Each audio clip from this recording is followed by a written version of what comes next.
الحمد لله رب العالمين والصلاة والسلام على سيد الأنبياء والمرسلين أما بعد فأعوذ بالله من الشيطان الرجيم بسم الله الرحمن الرحيم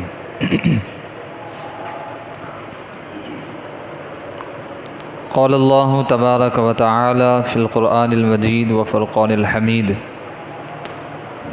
إن الله وملائكته يصلون على النبي يا أيها الذين آمنوا صلوا عليه وسلموا تسليما الصلاة والسلام عليك يا رسول الله وعلى آلك وأصحابك يا حبيب الله الصلاة والسلام عليك يا نبي الله وعلى آلك وأصحابك يا نور الله۔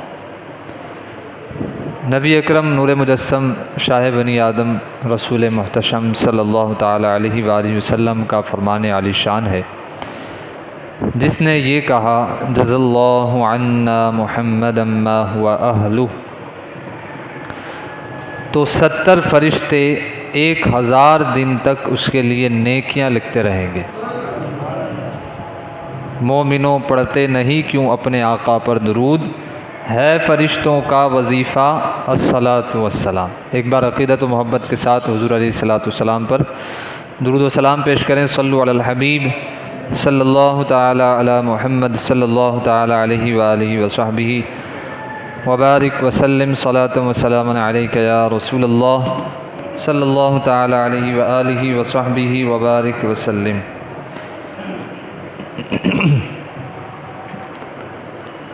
اللہ عز و جل قرآن مجید فرقان حمید میں ارشاد فرماتا ہے الذی جعل لکم الارض فراشا والسماء بناء وانزل من السماء ماء فاخرج به من الثمرات رزقا لکم فلا تجعلوا للہ اندادا وانتم تعلمون۔ صدق اللہ العظیم وصدق رسولہ النبی الکریم الرؤوف الرحیم صلی اللہ علیہ وسلم۔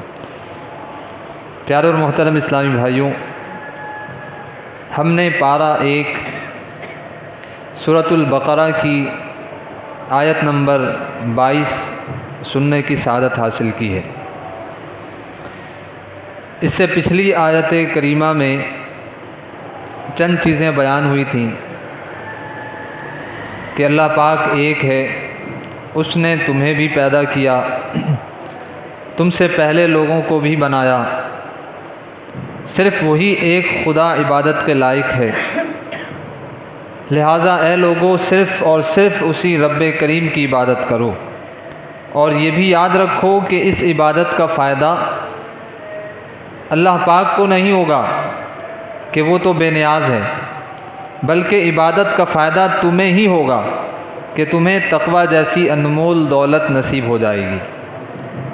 اب یہ آیت کریمہ جو ہمارا آج کا موضوع ہے، اس میں اللہ پاک کے ایک ہونے اور صرف اسی کے ایک سچے خدا ہونے اور ایک سچے خدا ہونے کے لائق عبادت ہونے کے چند مزید دلائل ذکر کیے گئے ہیں۔ چنانچہ رب تعالیٰ ارشاد فرماتا ہے الذی جعل لکم الارض فراشا والسماء بناء وانزل من السماء ماء فاخرج به من الثمرات رزقا لکم فلا تجعلوا للہ اندادا وانتم تعلمون۔ جس نے تمہیں الذی جعل لکم الارض، جس نے تمہارے لیے زمین کو فراشا بچھونا کیا، والسماء بناء اور آسمان کو چھت بنایا، اور وانزل من السماء ماء اور اس نے تمہارے لیے آسمان سے پانی اتارا، وانزل من السماء ماء فاخرج به من الثمرات رزقا لکم، پھر اس پانی کے ذریعے سے تمہارے کھانے کے لیے کئی پھل پیدا کیے، فلا تجعلوا للہ اندادا وانتم تعلمون، تو تم جان بوجھ کر اللہ کے شریک نہ بناؤ۔ میرے پیارے اور محترم اسلامی بھائیوں، ذرا غور تو کیجئے، ایک اللہ پاک سچا خدا حقیقی خدا وہی ہے جس نے تمہیں بھی پیدا کیا، تمہارے باپ داداؤں کو بھی پیدا کیا۔ صرف اتنا ہی نہیں بلکہ کرم بالائے کرم، احسان در احسان فرمایا کہ تمہارے جینے کے لیے بہت ساری نعمتیں بھی عطا فرمائیں۔ اور وہی خدا ہے جس نے تمہارے لیے زمین کو بچھونا بنا دیا، آسمان کو تمہارے لیے چھت بنا دیا، اسی نے بارش برسائی اور اسی نے زمین سے پھل پھول پودے سبزیاں وغیرہ اگائیں۔ یہ سب کچھ کس کے لیے؟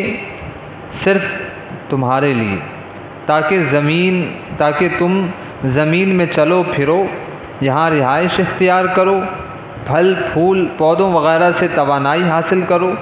غرض یہ کہ رب کائنات نے تمہیں ایک قطرے سے انسان بھی بنایا، تمہیں زندگی بھی بخشی، پھر زندہ رہنے کے تمام اسباب بھی مہیا کر دیے۔ بھلا بتاؤ تو کیا اللہ پاک کے علاوہ کوئی اور ہے جو یہ سب کچھ کر سکے؟ نہیں، بالکل نہیں، صرف وہی سچا خدا قدرتوں والا رب ہے۔ لہٰذا کسی کو اس کا شریک مت ٹھہراؤ، صرف اسی ایک خدا پاک کی عبادت کرو۔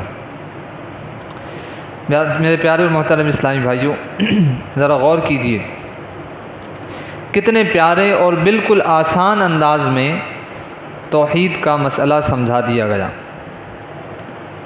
ہم نے اللہ پاک کو پہچاننا ہے تو اس میں کوئی مشکل بات نہیں ہے۔ خود اپنے ہی وجود کے اندر غور کر لیں، خدا کی پہچان مل جائے گی۔ اپنے ارد گرد موجود کائنات میں غور کر لو، خدا پاک کی پہچان ہو جائے گی۔ ذرا غور تو فرمائیے، یہ زمین کیسی قدرتوں والے خدا نے بنائی ہے۔ اللہ پاک نے زمین کو نہ بہت زیادہ سخت بنایا اور نہ بہت زیادہ نرم رکھا۔ اگر زمین گارے کی طرح بہت زیادہ نرم ہوتی تو ہم یہاں پر ٹھہر نہیں سکتے تھے۔ کیچڑ والی زمین میں آپ چلے جائیں، بارش جب ہوتی ہے تو بعض زمین کیچڑ والی ہو جاتی ہے تو وہاں پر رہنا مشکل ہے، وہاں ہم نہیں رہ سکتے۔ تو اگر گارے کی طرح جو ہے وہ اگر بالکل نرم ہوتی تو ہم یہاں نہیں رہ پاتے، اور اگر پہاڑوں اور لوہے کی طرح بہت زیادہ سخت ہوتی تو بھی ہمارا یہاں رہنا دشوار ہوتا۔ اللہ پاک نے زمین کو بہت زیادہ گرم بھی نہیں بنایا، بہت زیادہ ٹھنڈا بھی نہیں بنایا۔ اگر زمین بہت زیادہ گرم ہوتی تو ہم گرمائش سے مر جاتے، اگر بہت زیادہ ٹھنڈی ہوتی تو ہم ٹھٹر کر فنا ہو جاتے، اور پھر زمین کو بچھونے کی طرح بنایا۔ اگر یہ زمین دیوار کی شکل میں ہوتی تو بھی یہاں پر ہمارا رہنا دشوار تھا، ممکن نہیں تھا۔ امام غزالی علیہ الرحمہ فرماتے ہیں کہ اللہ پاک نے زمین کو شمال کی جانب سے اونچا اور جنوب کی جانب سے نیچا بنایا ہے۔ شمال کی طرف سے اونچا ہے اور جنوب کی جانب سے نیچا بنایا۔ اب اس سے زمین میں ڈھلوان پیدا ہو گئی، اور اگر ایسا نہ ہوتا تو جتنی بارشیں ہوتی ہیں، جتنی بارش برستی ہے، سب پانی زمین پر ٹھہر جاتا اور پوری زمین پانی سے بھر جاتی اور یہاں زندگی گزارنا ناممکن ہو جاتا۔ یہ رب کریم کی کمال حکمت ہے۔ زمین کو ڈھلوان دی جس سے زمین سے جو ہے وہ پانی بہہ کر سمندر میں پہنچ جاتا ہے۔ ایسے ہی زمین میں جذب کرنے کی صلاحیت رکھی گئی۔ اب دیکھیں اللہ پاک کی قدرت، یہ ساری جو آج کا جو بیان ہے سمجھ لیں اللہ پاک کی قدرتوں اور اس کے جو ہے نا وہ کرم نوازیوں کے حوالے سے ہی ہے، اس کی نعمتوں کے حوالے سے ہے۔ ایسے ہی زمین میں جذب کرنے کی صلاحیت رکھی گئی۔ زمین ہر چیز کو اپنے اندر جذب کر لیتی ہے۔ اگر آپ کو کبھی اتفاق ہوا ہو کہ کہیں اگر جانور مر جائے تو سخت بدبو پھیلتی ہے، پھر آہستہ آہستہ زمین کے جو بیکٹیریا ہیں اس جانور کو کھاتے ہیں، اور کھاتے کھاتے وہ اس کو فنا کر دیتے ہیں، اور اس طرح اس کی بدبو ختم ہو جاتی ہے۔ اندازہ لگائیے شروع سے لے کر اب تک کتنے جانور مرے ہیں، اب بھی ہزاروں مرتے ہیں۔ اگر زمین میں یہ جذب کرنے کی صلاحیت نہ ہوتی، زمین کے یہ بیکٹیریا مردہ جانوروں کو یوں نہ کھاتے تو پوری دنیا کس مشقت میں پڑ جاتی۔ اب یہاں زندگی گزارنا کتنا دشوار ہو جاتا، مگر قربان جائیے اللہ پاک بڑی قدرتوں والا ہے، بڑی حکمتوں والا ہے۔ اس زمین کو بنانے میں جن جن حکمتوں کا لحاظ رکھا گیا ہے ہماری سوچ بھی وہاں تک نہیں پہنچ سکتی۔ پھر بتائیے یہ کافر اور مشرک جن چیزوں کو خدا مانتے ہیں، جن کے سامنے ماتھا رگڑتے ہیں، کیا ان میں سے کوئی ایک بھی ہے جو ایسی زمین بنا سکے؟ بالکل نہیں۔ یہ ایک خدا سچا معبود حقیقی خالق ہے، اسی نے زمین بنائی اور اسی نے آسمان بنایا۔ سبحان اللہ۔ پھر مزید آگے چلیے اور تھوڑا سا غور کیجیے۔ اس دنیا میں زندگی کا سارا دار و مدار کس پر ہے؟ پانی پر ہے۔ کس پر ہے؟ پانی پر ہے۔ اب اللہ پاک کی قدرت کا نظارہ دیکھیے، اس دنیا میں کتنے لوگ بستے ہیں؟ کتنے لوگ ہیں؟ بتایا جاتا ہے کہ 8 ارب انسان ہیں۔ کتنے ہیں؟ 8 ارب۔ پھر بتایا جاتا ہے کہ دنیا میں جتنے انسان ہوتے ہیں اس سے 10 گنا زیادہ جانور ہیں۔ تو اب اندازہ لگائیے، اس کا مطلب یہ ہوا کہ دنیا میں 80 ارب جانور ہیں۔ کتنے ہیں؟ 80 ارب۔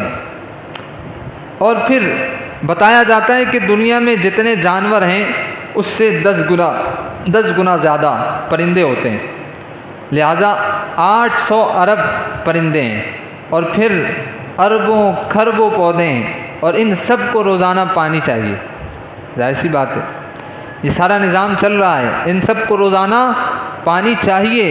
اور اللہ پاک کی شان دیکھیے کہ اللہ پاک ان سب کو روزانہ پانی پہنچا رہا ہے۔ دنیا میں پانی آنے کا ایک ہی راستہ ہے، وہ کیا ہے؟ وہ بارش کے ذریعے پانی جو ہے وہ پہنچتا ہے۔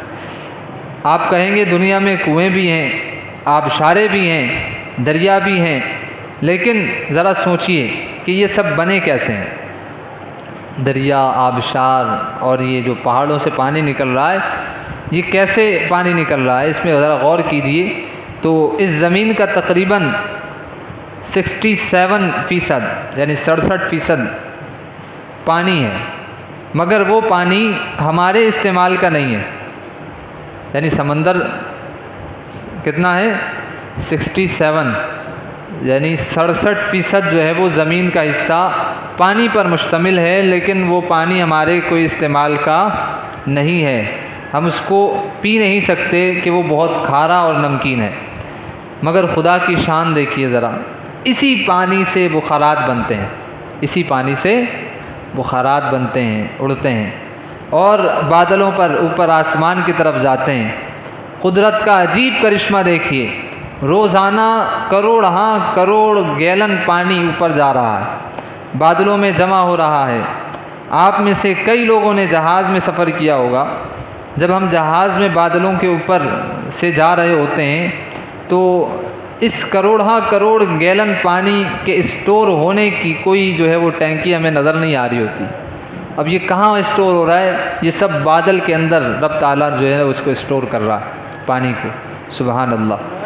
مزید غور کیجئے کہ ہم نے اگر پانی کو صاف کرنا ہو تو کروڑوں مالیت کے پلانٹ لگائے جاتے ہیں اور اس میں کیمیکل ڈالے جاتے ہیں، اور اس کے باوجود چند لیٹر ہی پانی صاف ہو پاتا ہے، اور وہ بھی اتنا میٹھا نہیں ہوتا جتنا بارش کا پانی میٹھا ہوتا ہے۔ بارش کے پانی میں جو مٹھاس ہے وہ پلانٹس کے پانی میں نہیں ہے۔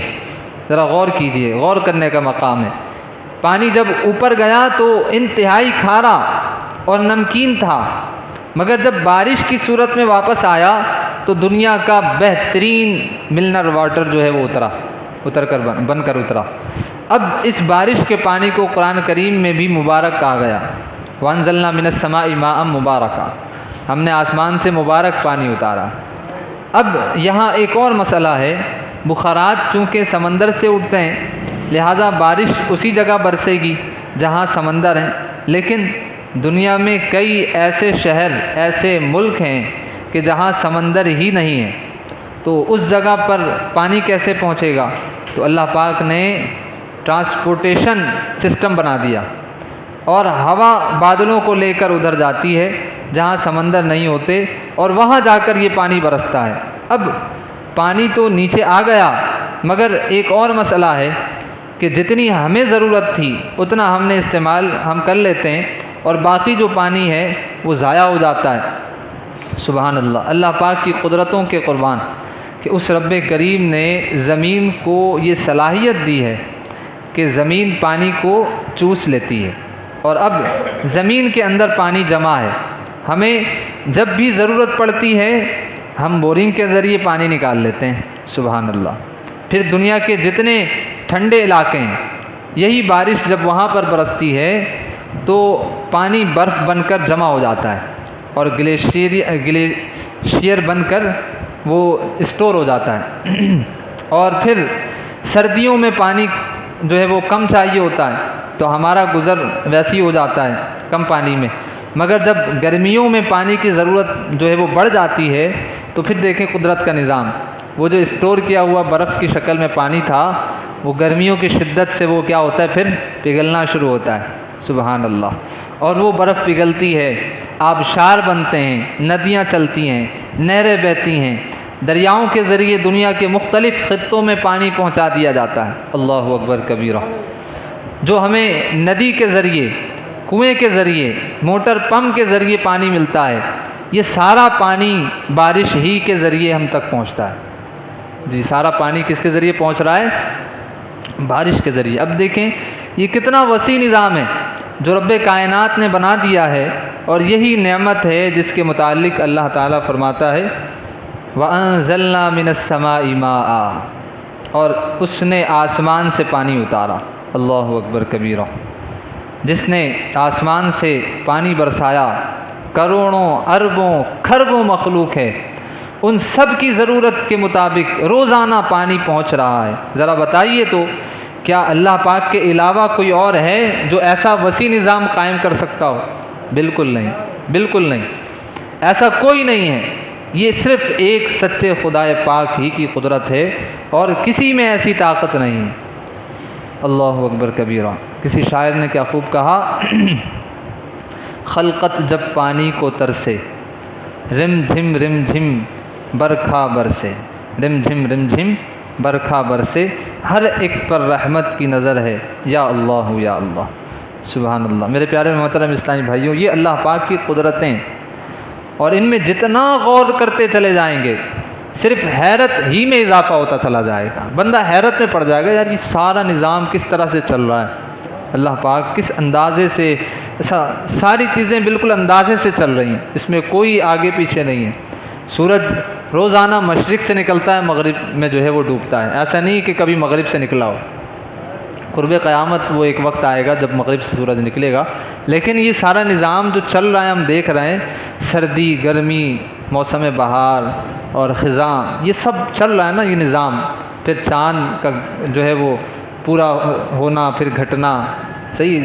تو یہ ساری چیزیں ہیں ہمارے سامنے، اگر ہم اس پہ غور کرتے چلے جائیں تو ہماری حیرت میں اضافہ ہوگا۔ انسانی عقل حیران رہ جاتی ہے کہ یہ کیسی عظیم قدرتیں ہیں جو ہمارے ارد گرد موجود ہیں، ہم انہیں دیکھتے ہیں، ان نعمتوں کو استعمال کرتے ہیں، اور یہ سب کی سب نعمتیں کائنات کا ذرہ ذرہ گواہی دے رہا ہے کہ کائنات کا ایک خالق ہے، کائنات کا مالک، سچا خدا، حقیقت میں عبادت کے لائق صرف وہی ہے، جس کا پیارا پیارا پاکیزہ نام اللہ ہے۔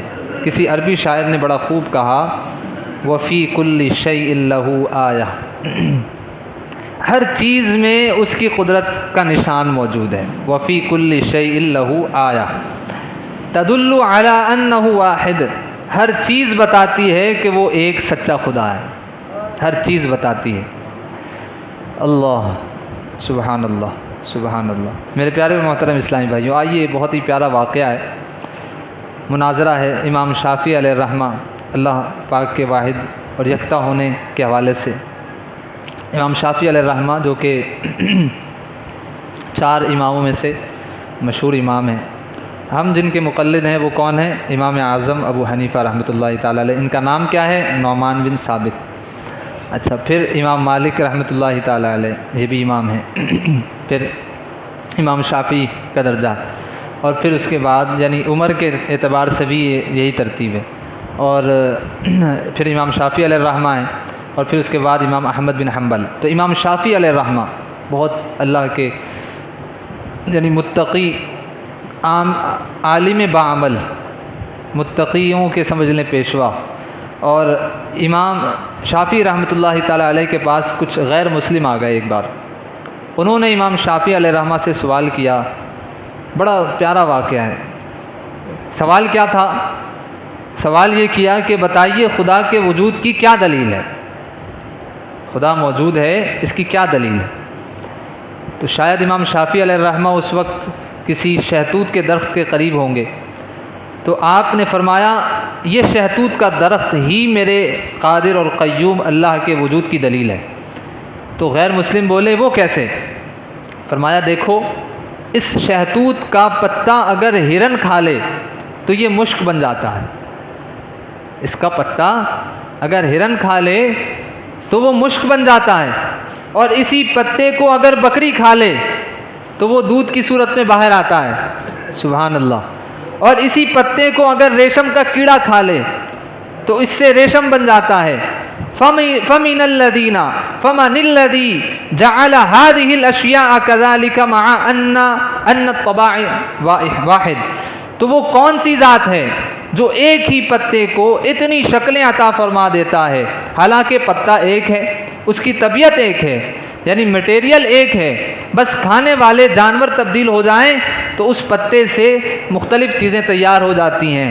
بس جو ذات ایک پتے کو کبھی مشک، کبھی دودھ اور کبھی ریشم بناتی ہے اسی کو خدا کہتے ہیں۔ یہ خوبصورت جواب سن کر جتنے بھی وہاں غیر مسلم تھے سب کلمہ پڑھ کر مسلمان ہو گئے۔ شاعر نے کیا خوب کہا، کوئی تو ہے جو نظام ہستی چلا رہا ہے وہی خدا ہے، اور دکھائی بھی نہ دے جو نظر میں، دکھائی بھی نہ دے نظر میں بھی جو آ رہا ہے وہی خدا ہے۔ سفید اس کا سیاہ اس کا، نفس نفس ہے گواہ اس کا، جو شعلہ جاں کو جلا رہا ہے۔ جان کیا ہے؟ جان کیا ہے؟ بھئی ہمارے جسموں میں جان ہے، کیا ہم نے کبھی دیکھا اپنی جان کو؟ نہیں دیکھا نا۔ کوئی دیکھ سکتا ہے اپنی جان کو؟ دیکھ سکتا ہے کوئی؟ بھئی طاقت ہے، یہ کیا ہے؟ انرجی ہے نا۔ کوئی انرجی کو دیکھ سکتا ہے؟ یعنی یہ ظاہری آنکھوں سے تو نہیں دیکھ سکتا۔ تو یہ کیا ہے؟ یہ اللہ کی قدرت کے مشاہدے ہیں۔ جو شعلہ جاں کو جلا رہا ہے، بجھا رہا ہے، وہی خدا ہے۔ سبحان اللہ و بحمدہ۔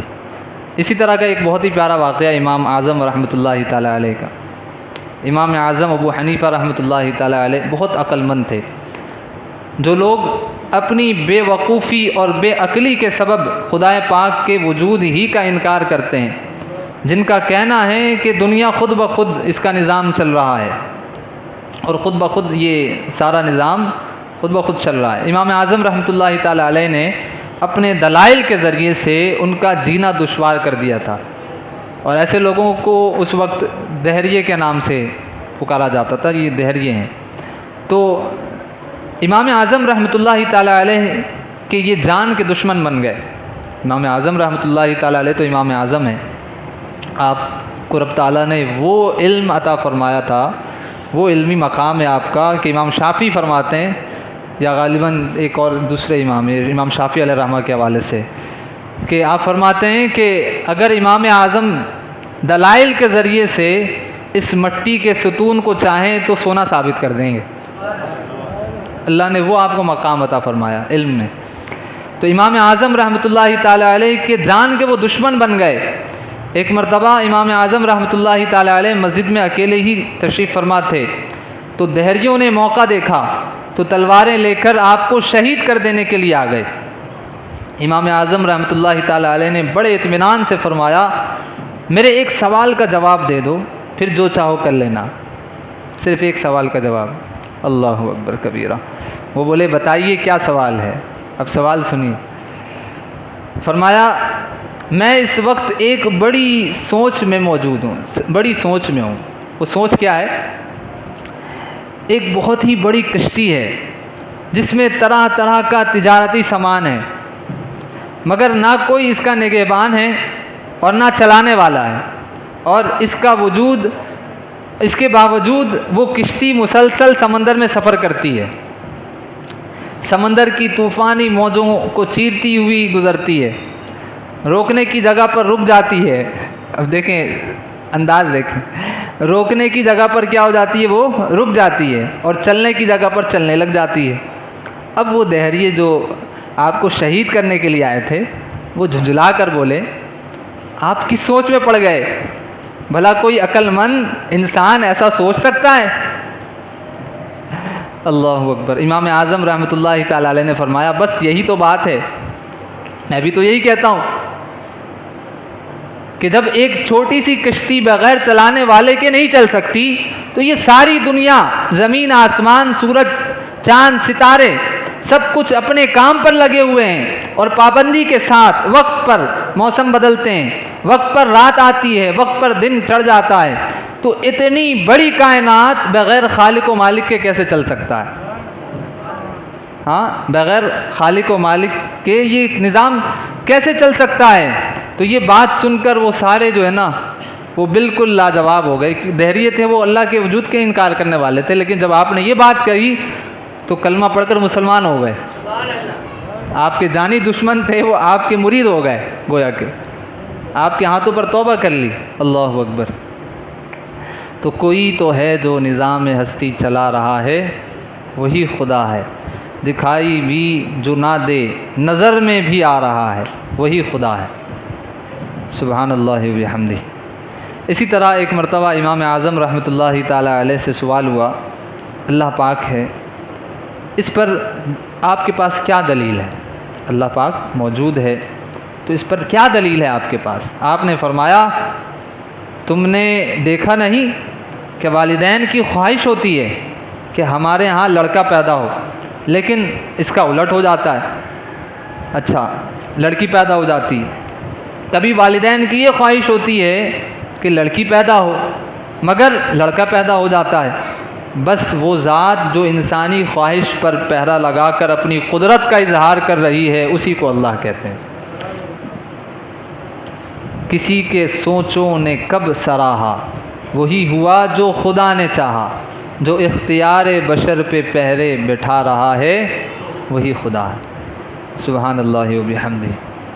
اہل بیت پاک کی مشہور اور معروف شخصیت حضرت امام جعفر صادق رحمۃ اللہ تعالی علیہ کے پاس ایک مرتبہ ایک دہریہ، یعنی جو کہ خدا کے وجود کا انکار کرنے والے ہیں، وہ آ گیا۔ امام جعفر صادق رحمۃ اللہ تعالی علیہ نے اس سے پوچھا کیا تم نے کبھی سمندر میں سفر کیا ہے؟ اس نے جواب دیا جی ہاں کیا ہے۔ فرمایا کیا کبھی سمندر میں کوئی خوفناک حادثہ بھی پیش آیا ہے؟ تو کہنے لگا جی ہاں۔ فرمایا اس کی تفصیل بتاؤ کیا ہوا تھا؟ اب وہ دہریہ یہ کہنے لگا ایک دن سمندری سفر کے دوران سخت خوفناک طوفانی ہوا چلی، جس کے نتیجے میں کشتی بھی ٹوٹ گئی اور ملاح یعنی جو کشتی چلانے والا ہوتا ہے وہ بھی ڈوب کر مر گیا۔ تو میں نے ٹوٹی ہوئی کشتی کے ایک تختے کو پکڑا اور سمندر کی طوفانی موجوں پر سفر کرنے لگا۔ آخر سمندری موجوں کی وجہ سے وہ تختہ بھی میرے ہاتھ سے چھوٹ گیا۔ اب میں بے سہارا اتنے بڑے سمندر میں تیرتا رہا۔ اب آخر سمندری موجوں نے مجھے کنارے پر پھینک دیا اور میری جان بچ گئی۔ اب یہ سن کر امام جعفر صادق رحمۃ اللہ تعالی علیہ نے فرمایا جب تم سمندر میں اترے تمہیں کشتی اور ملاح پر اعتماد تھا کہ ہاں یہ کشتی مجھے میرے منزل تک پہنچا دے گی، یہ ملاح جو کشتی چلانے والا ہے یہ کشتی کو صحیح سمت لے کر جائے گا، تو تمہارا اس پر اعتماد تھا، تمہیں کشتی اور ملاح پر اعتماد تھا کہ اس کشتی کی بدولت میں سمندر پار کر لوں گا۔ پھر جب کشتی ٹوٹ گئی تو تمہیں کشتی کے ایک تختے پر بھروسہ ہو گیا کہ اس کے سہارے میں کنارے تک پہنچ جاؤں گا، اور پھر جب وہ تختہ بھی ہاتھ سے چھوٹ گیا اور تم بالکل بے سہارا رہ گئے، کیا اس وقت بھی تمہیں بچ جانے کی امید تھی؟ آپ نے سوال کیا اس سے، کہنے لگا جی ہاں مجھے امید تھی۔ امام جعفر رحمۃ اللہ تعالی علیہ نے فرمایا اس وقت تو کوئی سہارا موجود نہیں تھا، اس وقت کس پر اعتماد تھا، کس پر بھروسہ تم کر رہے تھے اور کس طرح تم بچنے کی امید رکھتے تھے؟ اب وہ شخص خاموش ہو گیا۔ امام جعفر صادق رحمۃ اللہ تعالی علیہ نے فرمایا کہ اس خوفناک حالت میں بھی تیرے نہ چاہتے ہوئے بھی جو ایک امید بندھی ہوئی تھی، جس ہستی پر بھروسہ تھا اسی کو خدا کہتے ہیں، اسی نے تمہیں ڈوبنے سے بچایا ہے۔ آپ کا یہ پیارا جملہ سنا اس نے اور کلمہ پڑھ کر مسلمان ہو گیا۔ سبحان اللہ بحمدہ۔ نظر بھی رکھے سماعتیں بھی، وہ جان لیتا ہے نیتیں بھی، جو خانہ لا شعور میں جگمگا رہا ہے وہی خدا ہے۔ سبحان اللہ۔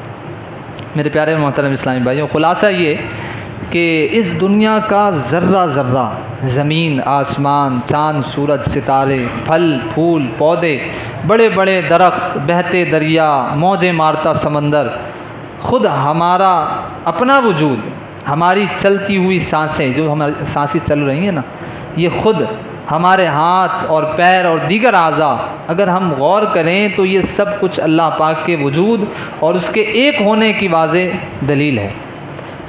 بس لوگ غور بہت کم کرتے ہیں۔ بہرحال اللہ پاک ہے، ایک ہی ہے، وہی سچا خدا ہے، وہی خالق ہے، وہی مالک ہے، وہی ایک سچا خدا عبادت کے لائق ہے۔ ایک بار عقیدت و محبت کے ساتھ حضور علیہ الصلوۃ والسلام پر درود و سلام پیش کریں۔ صلو علی الحبیب صلی اللہ تعالی علی محمد صلی اللہ علیہ وسلم۔ اب یہاں پر یہ ساری چیزیں ہم نے سنی اور رب تعالیٰ نے اس آیت میں جو ہے وہ آیت نمبر 23 سورہ بقرہ کی آیت نمبر 23 میں رب تعالیٰ نے واضح طور پر جو ہے بیان فرما دیا، توحید کے دلائل بیان فرما دیے اور بالکل آسان انداز میں۔ اب یہاں سوچنے کی بات یہ ہے، وہ یہ کہ اللہ پاک نے زمین بنائی، زمین بنائی کس کے لیے بنائی؟ ہمارے لیے۔ آسمان بنایا تو کس کے لیے؟ ہمارے لیے بنایا۔ اچھا، بادلوں کا جو نظام چلایا، ہاں یہ کس کے لیے؟ ہمارے لیے، انسان کے لیے۔ بارش برسائی، پھل پھول پودے اگائے، یہ پوری کائنات، یہ ساری جو ہماری نظروں کے سامنے ساری چیزیں نظر آ رہی ہیں، یہ تخلیق فرمائی کس کے لیے؟ ہمارے فائدے کے لیے۔ مگر سوچئے، اور سوچنے کی بات بھی ہے کہ اللہ پاک نے ہمیں کس کے لیے پیدا فرمایا؟ تو رب تعالیٰ نے اس کا واضح بیان فرمایا، وما خلقت الجن والانس الا لیعبدون، میں نے جن اور آدمی اسی لیے بنائے کہ میری عبادت کریں۔ اللہ اکبر۔ تو معلوم ہوا کہ ساری کائنات بنائی گئی ہمارے لیے اور ہمیں بنایا گیا عبادت کرنے کے لیے۔ اور صوفیہ کرام فرماتے ہیں ساری کائنات جو ہے وہ انسان کے لیے بنایا، رب تعالیٰ نے بنائی اور انسان کو اپنے لیے بنایا، یعنی اپنی عبادت کے لیے، اپنی معرفت کے لیے۔ پھر غور فرمائیے کہ زمین ہمارے لیے بنائی گئی، ہمیں فائدہ پہنچا رہی ہے، جی ہاں پہنچا رہی ہے۔ پھر اسی طرح آسمان ہمارے لیے بنایا گیا، ہمیں فائدہ پہنچا رہا ہے، جی ہاں پہنچا رہا ہے۔ اسی طرح ہوا، بادل، بارش، پھل پھول پودے وغیرہ، یہ سب کچھ جس مقصد کے لیے بنائے گئے، یہ اپنے مقصد کو پورا کر رہے ہیں، جی ہاں ایسا ہی ہے، پورا کر رہے ہیں۔ اب سوچئے کیا ہم اپنے مقصد کو پورا کر رہے ہیں؟ ہمیں جس مقصد کے لیے بنایا وہ تو بتایا ہے نا رب تعالیٰ نے، وما خلقت الجن والانس الا لیعبدون۔ کیا ہم اپنے مقصد کو پورا کر رہے ہیں؟ ہم عبادت کے لیے بنائے گئے اور اطاعت کے لیے ہمیں بنایا گیا، ہم نمازیں پڑھیں، تلاوت کریں، اللہ اور اس کے رسول کی فرمانبرداری کریں، عزیز رشتہ داروں کے ساتھ بھلائی کریں، پڑوسیوں کا خیال رکھیں، مسلمان بھائیوں کے ساتھ حسن سلوک کریں، نیک کام کر کے دنیا میں کامیاب اور آخرت میں جنت کے حقدار بن جائیں۔ ہم اس لیے جو ہے وہ بنائے گئے، کیا ہم اس مقصد کو پورا کر رہے ہیں؟ اس پہ ذرا غور کر لیجیے۔ افسوس کے ساتھ دنیا کی ہر چیز اپنے اپنے کام میں مصروف ہے، ایک انسان ہے جو اپنے مقصد کو بھول کر دوسرے کاموں میں لگا ہوا ہے۔ مشہور صوفی بزرگ رحمۃ اللہ تعالیٰ علیہ فرماتے ہیں، اگر بادشاہ تمہیں کسی خاص کام کے لیے کہیں بھیجے اور تم راستے میں اور بہت سارے کام میں لگ جاؤ اور وہ خاص کام نہ کرو تو کیا تم انعام کے مستحق ہوگے؟ نہیں ہوگے نا۔ تو ہمیں غور کرنا چاہیے، ذرا آپ انسان کو اپنی قیمت کا اندازہ اس آیت سے لگانا چاہیے۔ اللہ پاک نے اس کی قیمت کیا بیان فرمائی، ان اللہ اشتری من المؤمنین انفسهم واموالهم بان لهم الجنہ، بے شک اللہ نے مسلمانوں سے ان کی جانیں اور ان کے مال اس بدلے میں خرید لیے کہ ان کے لیے جنت ہیں۔ اب دیکھو اللہ پاک نے تمہیں تمہارے وقت، تمہاری جان، تمہارے مال اور کاروبار کو خرید لیا کہ یہ چیزیں اس کی راہ میں خرچ کرو تو تمہارے لیے ہمیشہ رہنے والی جنت ہے۔ اللہ پاک کے ہاں تمہاری ایسی قیمت ہے، اگر خود کو دوزخ کے بدلے بیچ ڈالو تو اپنے آپ پر ظلم کرنے والے کہلاؤ گے۔ فرشتوں سے بہتر ہے انسان بننا، کسی شاعر نے کیا خوب کہا، فرشتوں سے بہتر ہے انسان بننا مگر اس میں لگتی ہے محنت زیادہ۔ تو میرے پیارے اور محترم اسلامی بھائیوں، ہمیں چاہیے کہ ہم اس پر غور کریں۔ یہ جو آیت کریمہ ہم نے سنی ہے سورہ بقرہ، تو ہمیں چاہیے کہ ہم جو ہے وہ اس پر غور کریں اور اس پر عمل کرنے کی کوشش کریں، اپنی حیثیت کو سمجھیں، انسان کی کیا حیثیت ہے۔ تو اللہ پاک سے دعا کرتے ہیں اللہ پاک ہمیں عمل کی توفیق عطا فرمائے۔